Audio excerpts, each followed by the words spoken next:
Sports, and one of the most important topics of the day is basically that is javelin the next super sport of India? It's not surprising, particularly when you factor in the massive traction which Neeraj Chopra got, and after that there are a host of people who are in line for glory. So specifically, let's talk about the World Athletics Championships, which is coming up in Budapest. It is around the corner, and there is a chance of India sending three javelin throwers. Yes, you heard it right. Three of them might participate there, and could have been fourth also if Rohit Yadav wasn't injured. And for your information, only 36 of the best javelin throwers in the world would be competing in Budapest. They will be there on the field. And from our side, the people who are in are, of course, Neeraj Chopra with a personal best of 89.94, DP Manu with a personal best of 84.35. Kishore Jena should be able to make it, but by this evening, when the final rankings are out, we would know. And August 2nd is the last day, which is the cutoff point. And to discuss all of this, that how is this magic happening, we have a very good panel, and we have to talk about Kishore Jena. We have his coach Samarjeet Singh Mali. We have one of the best coaches in the business, Kashinath Naik, who is himself a bronze medalist at the CWG 2010 and a former Davinder Khan coach. He has also trained DP Manu, who is in the fray, and we have Sandeep Mishra, NNI Sports editor, and he, of course, brings in his enormous experience. A very warm welcome to all of you. Samarjeet जी, आपसे शुरुआत करते हैं. जहां तक किशोर जेना की बात है, उनका जो पर्सनल बेस्ट है 84.38, उनके क्या चांसेस हैं बुडापेस्ट में फिगर होने के लिए, और उनकी ट्रेनिंग के बारे में आप बताएं कि जो अब गैप है 84.38 और 89.94 जो नीरज का पर्सनल बेस्ट है, उसको आप कैसे एनालाइज करते हैं, और उस गैप को क्या आगे चल के हटाया जा सकता है? जी नमस्कार सर. बहुत ही अच्छा आपने जैसे देखा कि किशोर कुमार जेना ने एक बार इतनी अच्छी थ्रो लगा के पूरे देश को गौरवान्वित किया है और बड़ी अच्छी परफॉर्मेंस दी है उसने. अभी लास्ट एक साल के अंदर 8 मीटर उसने अभी बूस्ट किया, अपना परफॉर्मेंस को बेहतर किया है. और इसका पहला ये कंपटीशन था और इसने करके दिखाया. जिस हिसाब से इसको मैं लेके चल रहा था कि आपको बुडापेस्ट में आपको जाना है, और इसके लिए तैयारी थी हमारी. और लास्ट श्रीलंका में हमने 84.38 लगाकर 36 में हमारा आज रैंकिंग आ जाएगा कि उसके अंडर आ जाएगा. तो आगे भी हमारा यही टारगेट है कि हम अपना प्रदर्शन अच्छा करें और देश को मेडल लेके आए, सभी की उम्मीदों पे खरा उतरें जी. तो कवर करेंगे हम. मिस्टर काशीनाथ नायक, आपके पास आता हूँ. डीपी मनु के बारे में बताइए. उनका पर्सनल बेस्ट अभी है 84.35. जब आप किसी पोटेंशियल जैवलिन थ्रोअर को ट्रेन करते हैं, क्या देखते हैं, क्या खासियत आपको डीपी मनु में नजर आती है? हेलो, नमस्कार. अच्छा, मनु के बारे में मैं तो 2013 से लेके 19 तक इंडियन टीम में कोच रहा. जहाँ तक अभी जो मल्ली है, ये भी मेरा ही स्टूडेंट रहा है, और इसने भी एशियन चैंपियनशिप में मेडल, मेरा पहला स्टूडेंट था जो एशियन चैंपियनशिप में मेडल लिया था 2013 में. तो उसके बाद देवेंद्र सिंह कंगे, मतलब जो है ओवरऑल जो है हम उनकी है थोड़ा बहुत हाइट और स्पीड, एक्सप्लोजिव और ये सारे चीज देखते हैं. तो उसके अकॉर्डिंग मैंने मनु को 2019 में मैंने सेलेक्ट किया था, जब भी 65 मीटर जी करता था. तो तब इसकी मैंने, उसके पास थ्रो तो इतना कुछ है नहीं था, मेन तो इसके पास एक्सप्लोजिव स्पीड वगैरह जो है अच्छा था. तो उस अकॉर्डिंग मैंने इसको सेलेक्ट किया, और लेने के बाद तुरंत मतलब 5-6 महीने में इसने अपना बेस्ट थ्रो किया, 76 मीटर तक थ्रो किया. फिर कोविड आ गया, तो उस दौरान फिर हमारा जो प्रैक्टिस है वो प्रॉपर हो नहीं पाया. तो फिर 21 और 22 में हमने अच्छा किया, और 22 में 84.35 मीटर किया, और इस साल में पहला कॉम्पिटिशन में 84.33 किया. अब प्रिपेयर कर रहे हैं वर्ल्ड चैंपियनशिप में. बेस्ट 5 बने और बेस्ट ऑफ 8 में रहे इस साल. बाकी अगले साल ओलंपिक है, तो उसमें हमारा मेन मकसद ही मेडल लेना देश को. Right. Sandeep, coming to you, what is most intriguing is the statistics say that India started sending javelin throwers only in 2017 to the London World Championships. That was the first time that javelin throwers began appearing for India. And within 6 years, in fact, even less than that, since Neeraj got that gold, there has been a dramatic change. So How do you analyze that? Has something really fantastic happened, or were we ignoring this sport, which was staring in our face that this is a sport with enormous potential in India? What are your thoughts? No, javelin throws, in fact, have been going to the Asian Championships, to the Commonwealth Games. I mean, you have Kashinath, who's a bronze medalist there. Uh, People have been going to the Asian Championship. They have been going to the Asian Games. But I think to use a term that's often been used in the last 4-5 years, है कि जब से नीरज चोपड़ा ने gold medal लिया है, तब से और भी आप सब जूनियर्स और जूनियर रैंक्स में आप देख रहे हैं कि more and more athletes are coming in who actually want to throw the javelin. There is a glamour element to it. There is a flamboyance of Neeraj Chopra that seeps into every athlete or javelin thrower. But at the same time, मुझे लगता है कि मुझे एक काशीनाथ जी का एक remark याद है. आई थिंक 13 या 14 में उन्होंने कहा था AFI के लिए शायद कि आप बाकी इवेंट्स में फॉरेन कोचेस ले आते हैं, लेकिन आप जैवलिन में नहीं ला रहे हैं, और इसलिए शायद हमारा प्रोग्रेस थोड़ा स्लो है. I think a large part of also is this mix of coaches. We have great coaches at the junior level. I mean, we have two of the best coaches sitting on the show right now. But I think the moment you get in more of a mix, I think that's the time when a lot of talent जो कि सब junior और junior level पे आपको दिखता है, लेकिन वो ठीक से होन नहीं हो पाता है. I think that is happening now. That is the reason why you see DP Manu. That is the reason why you see Jena. That is the reason why you see Rohit. ये सारे अब निकल के वो जो 80+ का जो एक मार्क होना चाहिए, अब 84, 85 तक आ रहे हैं. आई थिंक वो अब होना शुरू हो जाएगा, और मान लेते हैं कि Chopra is on the podium in Budapest and Manu reaches the final of the javelin. मैं ये नहीं कह रहा हूँ कि Manu, it's too early to say, और काशीनाथ जी शायद इस पे ज्यादा बोल पाएंगे इन द सेंस कि क्या वो पोडियम फिनिश हो सकता है.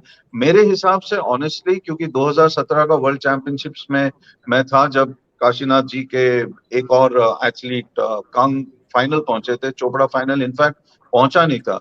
So I think अगर मनु फाइनल पहुंच जाता, then you will see probably a little more people coming in from the junior levels again, you know. So I think ये जो 3 और जो 4 हम बात करते हैं कि वर्ल्ड चैंपियनशिप्स हमारे इतने javelin throws जा रहे हैं, that is because of the coaches and also largely also because of the Neeraj Chopra Olympic gold medal that happened. Kashinath जी, इस पे थोड़ा रोशनी डालिए कि जहां तक कोचिंग की बात है, नीरज चोपड़ा से हम लोगों ने की एक पहली मुलाकात हुई थी 2018 में. तब हुए हॉन उनको ट्रेनिंग कर गए थे, और उस समय हमारी एक स्पोर्ट्स लिट फेस्ट थी, एक आम्र का बहुत बड़ा इवेंट किया गया था.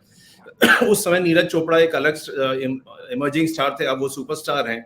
लेकिन जहां कोचेस की नाम है उनके आते हैं, तो सबसे पहले हुए हॉन, उसके बाद जो उनका करंट कोच है Klaus Bartonietz, Gary Calvert, Werner Daniels, आपका नाम भी इसमें मेंशन है, Kashinath Naik as one of his mentors, Naseem Ahmed और जयवीर सिंह. आपसे मैं ये जानना चाहता हूं, जो बात अभी संदीप ने भी उठाई कि आपने भी शायद सजेस्ट किया था कि कुछ फॉरेन कोचेस की भी जरूरत होती है. किस हद तक होती है, कितनी जरूरत है, और इसमें इंडियन कोचेस का क्या आगे हाथ हो सकता है?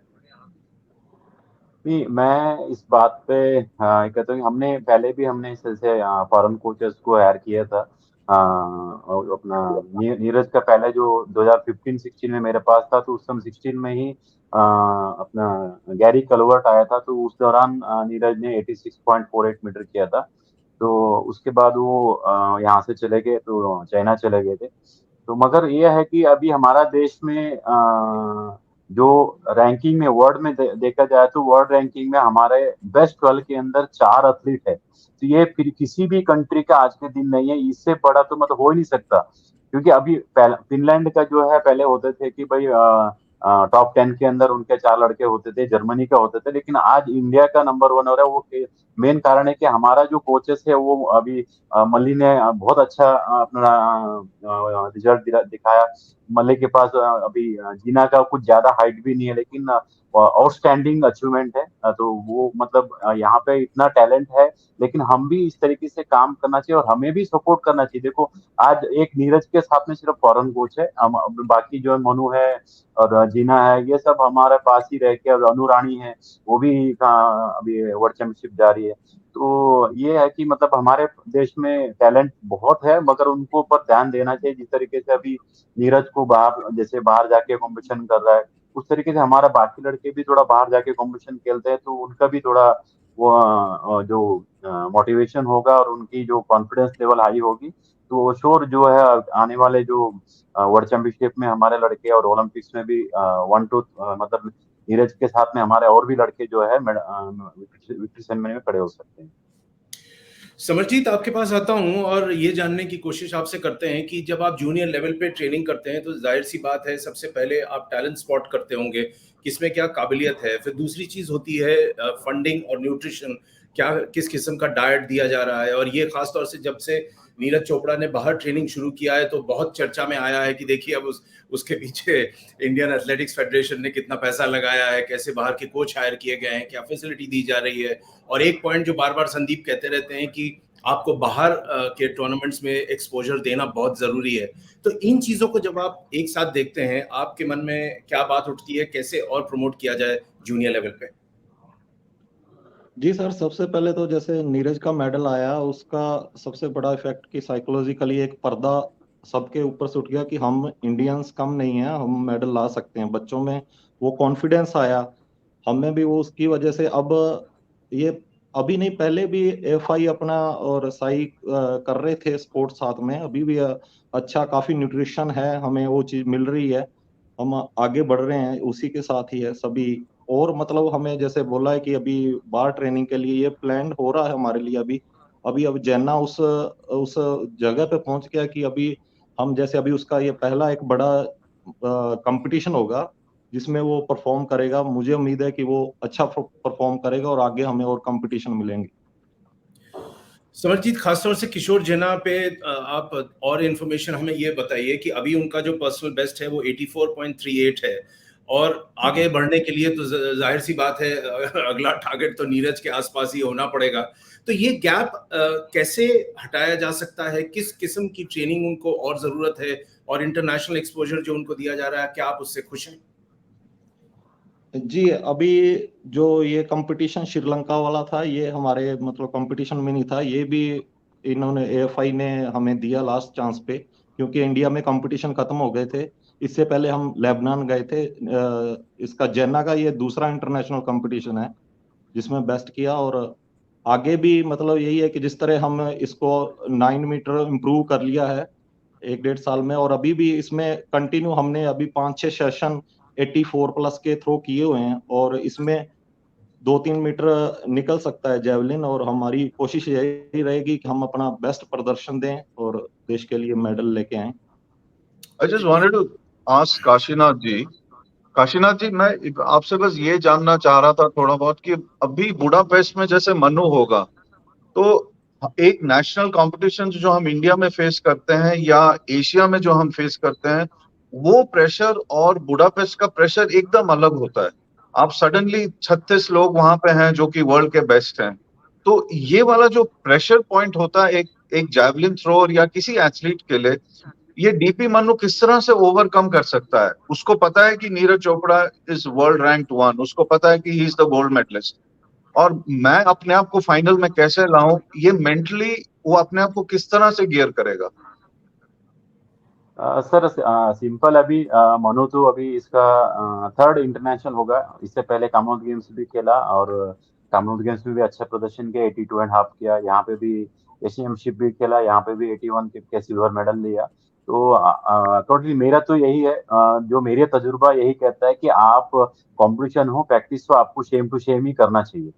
तभी आप अपना अच्छा रिजल्ट दे सकते हो। आप ये सोचोगे कि मैं नीरज के साथ खेल रहा हूँ तो या कोई और जो लीडर है, वर्ल्ड लीडिंग चल रहा है, जैकब हो या कोई, इसमें कोई मायना नहीं रखता। एक प्लेयर को सदा ऐसे रहना चाहिए कि प्रैक्टिस और कंपटीशन सेम टू सेम। मुझे यहाँ पे प्रैक्टिस कर रहा हूँ, यहाँ पे जिस तरीके से थ्रो कर रहा हूँ, वही चीज मैं वहाँ पे कंपटीशन में करूंगा और करना चाहिए।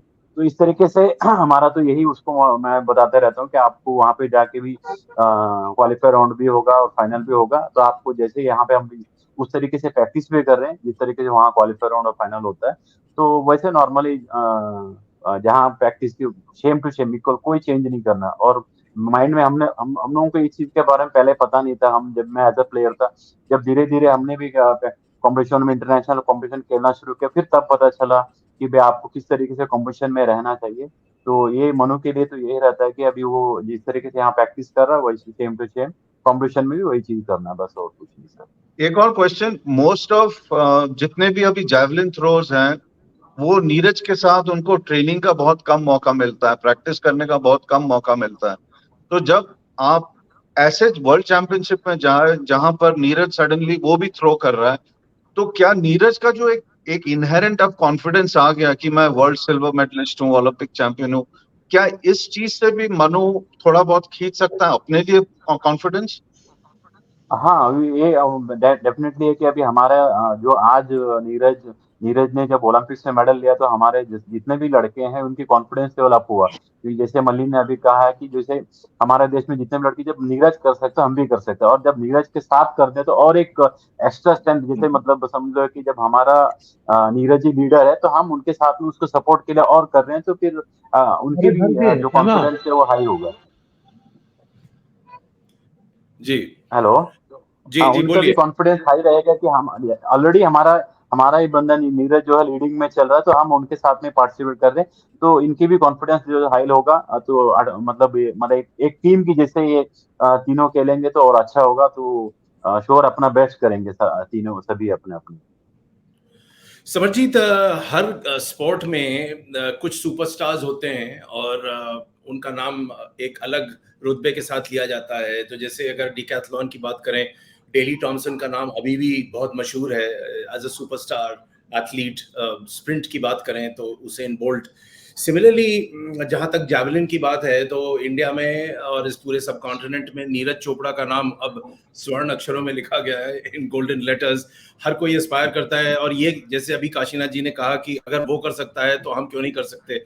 तो मेरे हिसाब से बहुत कम समझता हूं मैं इन चीजों के बारे में, आप एक्सपर्ट हैं, आपसे जानना चाहूंगा कि दिमाग में एक चीज लाना कि वो कर सकता है तो मैं भी कर सकता हूं, लेकिन करने और सोचने में बहुत बड़ा गैप है। उसको कैसे आप टैकल करते हैं?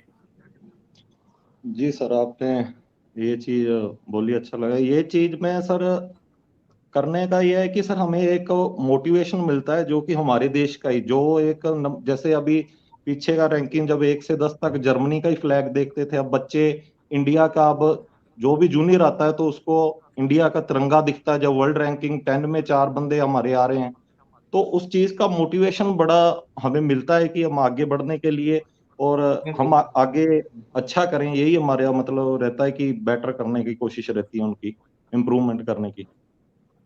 जी भली साहब, एक एक सवाल है कि बहुत लोग यूरोप में बात करते हैं कि हाइट का एक बहुत बड़ा फैक्टर होता है। एथलेटिक्स में तो नॉर्मली भी देखा जाता है कि हर्डल्स और इन सब चीजों में या स्प्रिंट्स में हमने यूसेन बोल्ट को देखा है, बाकी 400 में भी हाइट का एक बहुत बड़ा फैक्टर है।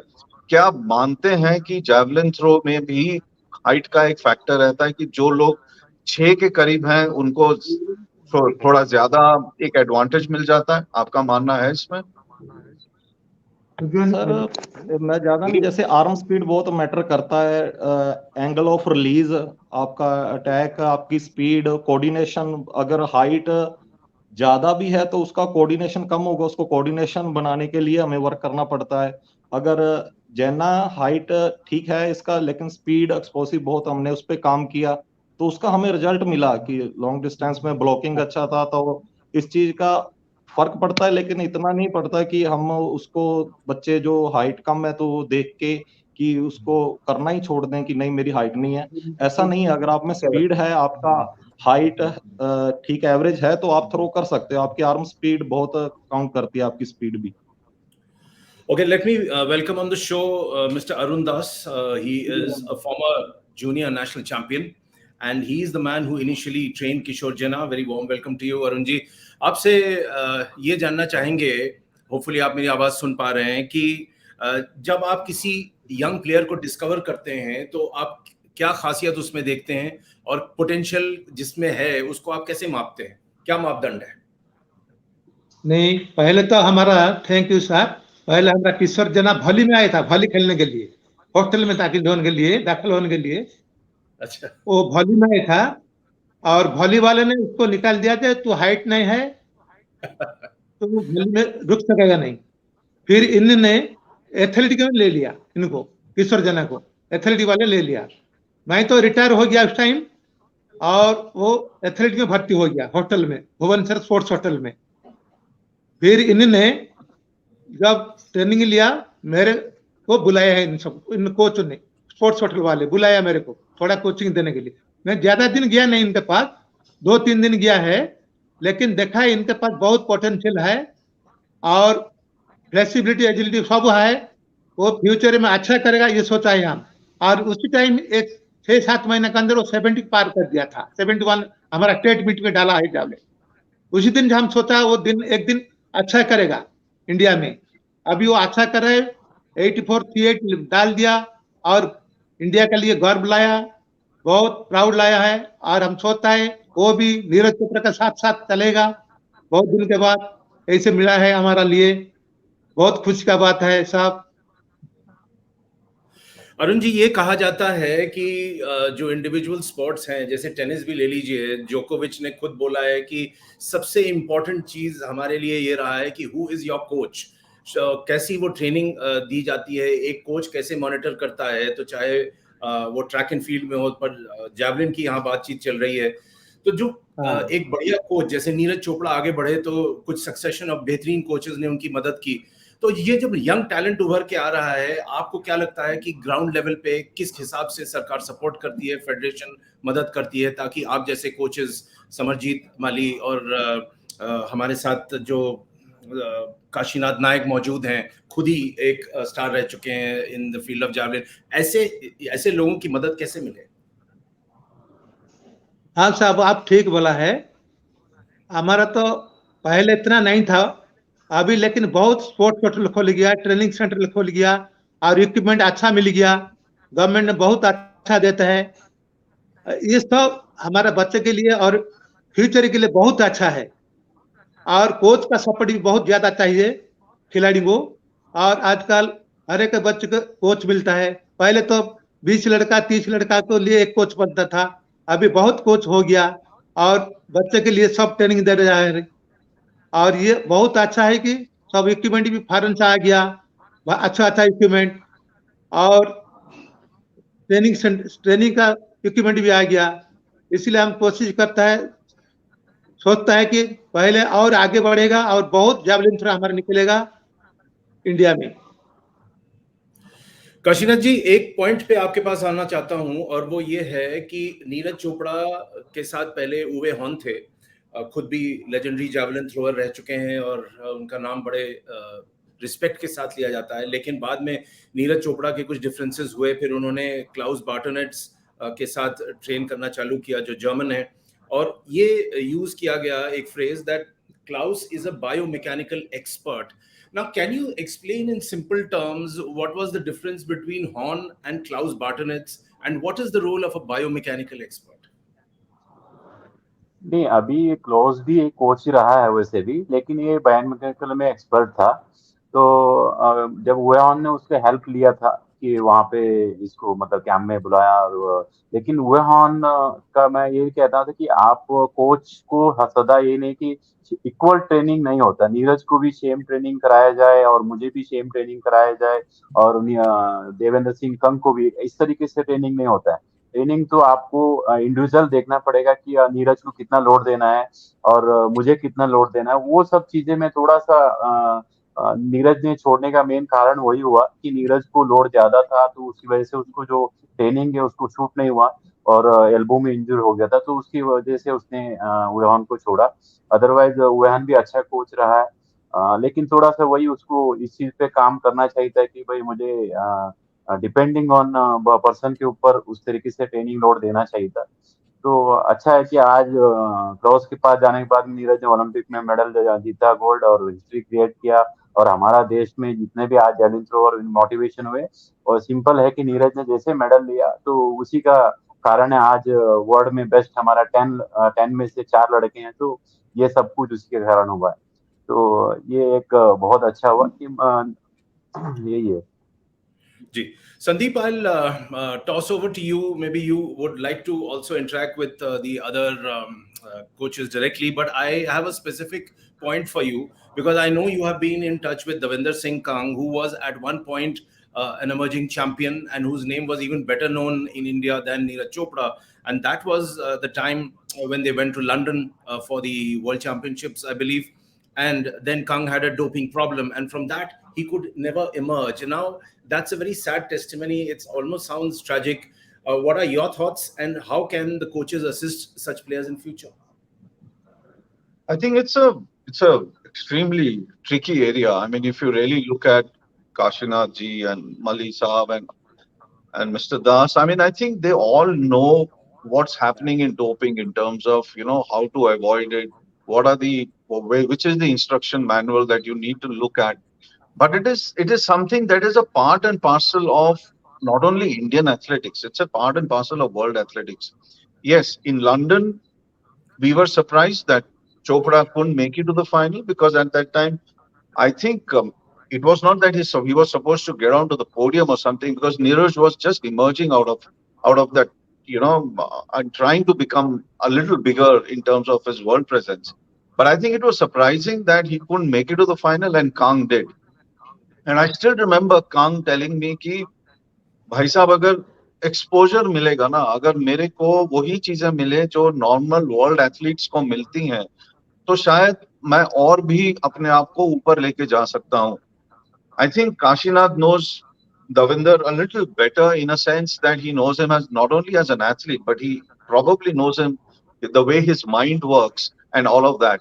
But you know, javelin is such a technical event. It's like the hurdles. You know, it's so hugely technical, like most of the throws also, that I think अगर आप सब जूनियर और junior level में आपने अपने athletes को सही training नहीं दी, जो कि आप यूरोप में देखते हो normally, at least in the javelin part. I mean, you go to Finland and you'll see technically they are very, very good at the junior level. And I think Malik साहब probably ये वाला सवाल शायद वो ज्यादा अच्छा answer कर पाएंगे कि जब किशोर जेना जैसा एथलीट उनके पास आता है, जिसके पास उतनी जबरदस्त ट्रेनिंग नहीं हुई हो टेक्निकली जूनियर लेवल पे या सब जूनियर लेवल पे, सब जूनियर पे तो वो खेला ही नहीं था, जूनियर लेवल पे, तो how do you manage it? आप किस तरह से मैनेज करोगे टेक्निकल पार्ट्स की, जैसे आपने कहा कि वो आर्म स्पीड और जो भी उसमें आ जाता है जैवलिन में, किस तरह से एक जूनियर को आप बताओगे कि भाई ये सब चीजें करोगे तभी आप जाके 87, 88 तक पहुंच सकते हो.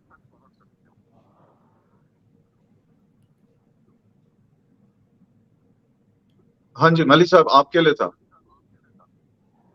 जी सर, जैसे किशोर कुमार जैना आया था तो पहले तो मतलब इसके मेंटली मुझे वर्क करना पड़ा. ये इसको मैंने आज से 1.5 साल पहले इसको बोला था कि तुझे इस लेवल पे मैं वर्ल्ड चैंपियनशिप या हमारा ओलंपिक टारगेट है, तो ये सोच रहा था 76 मीटर पे ही ये बोल रहा था कि सर ये बहुत आगे कैसे बढ़ेंगे. इसके माइंड पे काम किया, इसको साथ लिया. इसका टेक्निक मतलब जब आया था तो इसका टोटली मैंने चेंज करवाया. इसका रन अप 14 मीटर का था, उसके बाद इम्प्रूव करके हमने 23 मीटर का किया. और इसका फ्रंट टेक्निक था, इसको साइड में लाया, जिसमें एक रिस्क भी था कि चेंज करना, लेकिन बड़ा हम जैना ने और हमारी बाउंडिंग इतनी अच्छी हुई कि हमने बहुत अच्छा ये 8-9 मीटर का कवर हमने बहुत जल्द 1 साल के अंदर कवर किया. तो इस वजह से और ग्रास रूट पे भी मतलब जैसे कि अभी बात कर रहे हैं कि अच्छी कोचिंग की और जरूरत है. अभी जैसे हमारे कोचेज जो हैं वो अभी जैसे लेवल 1 लेवल 2 कोचिंग अभी शुरू किया है साई ने, AFI ने. तो ये एक बड़ा अच्छा है कि जिसमें बेसिक नॉलेज दिया जाए. कई बार तो ऐसा होता है कि आप मोहल्ले से शुरू कर देते हैं, कोचेज में कमी होने के कारण या जैसे शुरू में नहीं सीख पाते तो आगे वो हैबिट बन जाती है, उसको चेंज करना बड़ा मुश्किल होता है. सो अभी ये बड़ा अच्छा काम चल रहा है कि नीचे से अभी काम शुरू हो चुका है और आने वाले टाइम में कई बच्चे, बहुत सारे बच्चे आगे अच्छे आएंगे. अभी सचिन यादव था, अभी उसके मेरे पास 75 से अभी 80 मीटर का उन्होंने क्रॉस किया है. तो वो वेरी टैलेंटेड गाय, 6.5 उसकी हाइट है. तो ऐसे बच्चे बहुत गांव में, मैंने अभी कोरोना में घर गया था तो मैंने अपनी मदर के नाम पे एक एकेडमी खोली थी. तो उसमें मुझे देखने को ये मिला कि बच्चे करना चाहते हैं तो कई जैसे गांव एरिया में ग्राउंड नहीं है, तो वहाँ मेरे पास सभी बोल रहे थे कि अभी यहाँ पे कौन आएगा. तो मैंने खुद की जमीन पे वो चीज शुरू की, अपने 5 बीघा जमीन में शुरू कर. मेरे पास 70 बच्चे थे, कोई केरला से आ रहा था, कोई कर्नाटका से आ रहा था. तो एक मैं खुद शॉक्ड था कि मतलब अभी जरूरत काफी है कि बच्चों को और ज्यादा अच्छे कोचेस मिलें ताकि हम और आगे बढ़िया कर सकें। अभी नीरज के साथ और कई नीरज साथ आकर खड़े हों, जिससे नीरज को भी हौसला और हमारे देश को भी और आने वाले बच्चों को भी लगातार ये काशीनाथ जी, काम बने। just one question. ये जो प्रेशर आता है ना कभी कभी कोचेस के ऊपर, आप लोग तो पढ़ते ही हैं, आप लोगों को ज्यादा पता है डोपिंग किस तरह से अवॉइड करनी चाहिए, बट एज अ कोच क्या आप कभी कभी प्रेशर पे आ जाते हो कि भाई कहीं ये मेरे एथलीट के साथ ना हो जाए, कहीं वो कुछ गलत ना ले ले या और किसी के इन्फ्लुएंस में ना आ जाए? Do you feel that pressure sometimes? जी सर, वो तो ये रहता ही चीज सर जब बिल्कुल वो चीज रहती है सर, क्योंकि अभी आम लोगों को पता नहीं है कि डोपिंग, कई सोचते हैं कि ये तो नशा है एक, वो चीज नहीं। अब अगर आपको बुखार हुआ, आपने जुकाम की गोली भी ले ली है तो वो भी डोप में आ जाता है। तो कई चीज ऐसे, कफ सिरप है, खांसी वाली ले ली, वो भी कई बार अभी जैना के वहां पे श्रीलंका में थ्रो के बाद उसके यहाँ पे पेन हो गया, पिंपल्स हो गया, तो वो अभी भी पेन में है बहुत ज्यादा, लेकिन हमें उसी डर की वजह से स्वेलिंग भी उसके काफी है, लेकिन वो यहाँ पे आया, वहां से हमने हमारे फिजियो से कांटेक्ट किया, दिल्ली में आके हमने नेक्स्ट डे आके 2 दिन के बाद उसने पेन झेला और हमने फिर टेबलेट्स ली, कि डर रहता है कि हम वहां से श्रीलंका से कोई टेबलेट ले लें वो कहीं डोप में ना आ जाए। तो इसके लिए अवेयरनेस के लिए कैंप लगते रहते हैं। तो ये बच्चों को भी मतलब उसके लिए अपडेट रहना चाहिए, जो भी नाडा या ये चीज कैंप लगाती है एफआई के थ्रू, तो इनमें पार्टिसिपेट करना चाहिए जिससे नॉलेज रहे। काशीनाथ जी, योर आंसर ऑन दिस? हाँ सर, ये जैसे अभी मल्ली ने कहा वही कोचेस को रहता है, जब वो एक हाई लेवल में जब लड़के पहुंचते तो उनका हर एक स्टेप को देखना पड़ता है कि भी कोई बीमार होता है या कोई इंजर होता है, कुछ भी होता है तो हमें बिना डॉक्टर के, वो भी जिनको इसके डॉपिंग के बारे में नॉलेज है, उन डॉक्टर से हमने दवाई लेते हैं। जो मैं तो ज्यादातर अब अपना साई के जो डॉक्टर्स है उन्हीं से कांटेक्ट करता हूँ, कुछ भी हो। अदरवाइज बाकी जब भी हम कोई भी चीज लेते हैं तो सप्लीमेंट हो या कोई भी चीज, पहले हम उसको इंक्वायरी कराते हैं, एक बार नहीं 4 बार करवा के डॉक्टर से, या कि हाँ भाई इसको ले सकते हैं कि नहीं ले सकते हैं, तभी हम लेना चाहिए। अदरवाइज फिर जैसे अभी एक तो खास करके जैसे देवेंद्र के साथ जो हुआ, वो उसको यही था कि स्किन की वजह से हुआ था, उसको स्किन का एलर्जी था, उसने दवाई ले लिया था, तो उसने डॉक्टर का पर्ची नहीं लिया और इन्फॉर्मेशन किया नहीं था, तो ये इस तरीके से प्रॉब्लम हो जाता है। तो वो लड़कों को भी होना चाहिए, इसके ऊपर ध्यान होना चाहिए, और कोच को भी। मैं अभी मनु को भी लास्ट टाइम जब यहाँ पे कैंप में हम आए थे बेंगलोर में, तो एलर्जी का दिक्कत था, तो हमने डॉक्टर से प्रॉपर उसका लिया दवाई का जो भी है, और जो भी लेटर है वो कार्रवाई प्रॉपर करके ही लेना पड़ता है। तो ये चीज तो, और बाकी हमारा नाडा ने हर बार, जैसे हम हर महीना में एक बार कहीं ना कहीं इनका मतलब नॉलेज के लिए, मतलब बच्चों को नॉलेज के लिए क्लासेस करते हैं, तो उसमें भी लड़के अटेंड करना चाहिए कि आपको क्या करना चाहिए क्या नहीं करना चाहिए, हर चीज नॉलेज हो जाए। Mr. Arup, Kashinath, one last question. One last question to Mr. Kashinath. It's more of a prediction thing. Kashinath जी, क्या प्रिडिक्ट कर रहे हैं आप बुडापेस्ट में? बुडापेस्ट में हम चाहते हैं कि हमारे जो लड़के हैं बेस्ट ऑफ 8 में है, नीरज गोल्ड में रहे और बाकी ये तीनों जो है फाइनलिस्ट रहे, तो एक अलग से, मतलब पूरा इंडिया में सारे आजकल पूरा दुनिया वाला मतलब सोच ही रहे हैं कि भाई इंडिया में क्या हो रहा है। इंडिया में आज के दिन बेस्ट 80 प्लस के जैवलिन थ्रोअर 8 या 9 लड़के हमारे 80 प्लस के हैं, तो एक तहलका मच जाए। बस हम तो यही चाहते हैं कि बेस्ट ऑफ 8 में हमारा तीनों को तीनों रहे और नीरज पोडियम फिनिश करे, और यही मेरा आशा है। मिस्टर अरुण दास, इसी पॉइंट पे आपका क्या रिएक्शन रहेगा? क्या उम्मीद है आपको बुडापेस्ट से? हाँ, हमारा ये उम्मीद है कि हमारा नीरज के साथ किसी तरह जाने में भी अच्छा होगा। हमारा गॉड से प्रे करता है वो अच्छा करने के लिए, कैसे बुडापेस्ट में वर्ल्ड कप में जाएंगे, ये हमारा गॉड से प्रेयर है। जी। Mr. Kashinath Naik, last point on this show, I want to come to you. And before I ask you a specific question, and then I'll toss to Samarjit also for his reaction. So for our viewers, it is important to know that after Neeraj won the gold at the Tokyo Olympics, then after that, he got the silver medal at the World Athletics Championships in Oregon in the year 2022. He won the silver. But the man who won the gold was defending champion Anderson Peters of Grenada. And they say he was in the form of his life. He breached the 90-meter mark 3 times, 90-meter mark thrice, and won the event with a throw of 90.54 meters. Kashinath जी, ये 90 metre तो ऐसे अब लोग बात करते हैं जैसे युवराज सिंह ने 6 छक्के मार दिए और किसी ने लास्ट बॉल पे मैच जिता दिया, तो अब ये प्रेशर नीरज पे है, चाहे वो गोल्ड जीते या कुछ भी जीते, हर कोई उससे पूछता है, पत्रकार भी पूछते हैं वो 90 मीटर का क्या होगा। इसके बारे में आप क्या सोचते हैं कि ये कितना? 90 मीटर तो नीरज के पास है, मगर ये ऐसे वो बस क्या बताऊं मैं, वो थ्रो आ नहीं रहा 90 मीटर वाली, तो 89.94 मीटर भी किया है, तो ये 90 मीटर ही हमारे लिए तो ये है कि एक 90 नहीं बोल नहीं पा रहे, बस इतना ही है। बाकी मुझे जिस तरीके से अभी लग रहा है कि वर्ल्ड चैंपियनशिप में ये 90 प्लस जरूर करेगा, लेकिन अभी आप देख लीजिए ना, पीटरसन का इस साल में लास्ट ईयर 3 बार उसने 90 मीटर प्लस किया था, अभी इस बार में उसने जितने भी कॉम्पिटिशन खेला 85 मीटर तक ही किया है। तो लेकिन नीरज का 2016 से देख रहे हैं मैं, तो तब एक एवरेज थ्रो है वो नीरज का वर्ल्ड वाइड चले जाता है वो नहीं, लेकिन नीरज जब से आया है तब से आया ही है, उसी का दरबार चल रहा है, तो ये चीज होना बहुत जरूरी है। समरजीत, ये जो 90 मीटर्स के थ्रो की बातचीत चल रही है, आपको क्या लगता है कि ये इन्होंने जानबूझ के ये एक हथियार छुपा रखा है पेरिस ओलंपिक्स जो अगले साल होने जा रहा है, कि वहां पे मैं जलवा दिखाऊंगा? क्या ऐसा भी हो सकता है?